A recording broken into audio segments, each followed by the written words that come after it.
పూరా లోకల్. నేను 18 మాసాల పీరియడ్ని గోల్డెన్ పీరియడ్గా ఎందుకు చెప్తా ఉన్నానంటే, ఇది ప్రజలు కూడా అర్థం చేసుకోవాలి.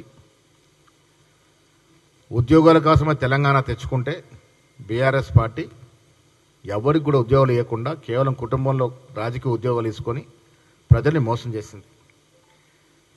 కానీ మేము అధికారం రాగానే ఇప్పటి వరకు దాదాపు 70,000 ఉద్యోగాలు ఇచ్చినామంటే, ఇంకా కూడా ఇస్తామంటే ఇది స్వర్ణయుగం కాకుండా ఇంకేమవుతుంది.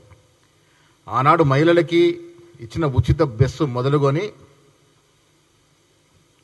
నిన్నటి సన్న బియ్యాల వరకు, ఇప్పుడు మేము భూమి పూజలు చేస్తున్న ఇందిరమ్మ ఇళ్ళ వరకు, నిన్న 9,000 కోట్లు, దాదాపు 9,000 కోట్లు రైతు భరోసాలో జమ చేయడం వరకు, పోయినసారి 500 రూపాయలు బోనస్ వరిపిన ఇవ్వడం, ఇవాళ ఇంటిగ్రేటెడ్ స్కూల్స్ పెట్టడం, 1,78,000 కోట్ల విదేశీ పెట్టుబడులు రావడం, స్కిల్ యూనివర్సిటీ పెట్టడం, ఇవన్నీ చూస్తూ ఉంటే ఇంత అభివృద్ధి, ఇంత సంక్షేమం గతంలో ఎప్పుడు జరగలేదు. కాబట్టి ఈ 18 మాసాల పీరియడ్ని నేను ఒక స్వర్ణయుగంగా గోల్డెన్ పీరియడ్గా చెప్పదలుచుకున్నాను.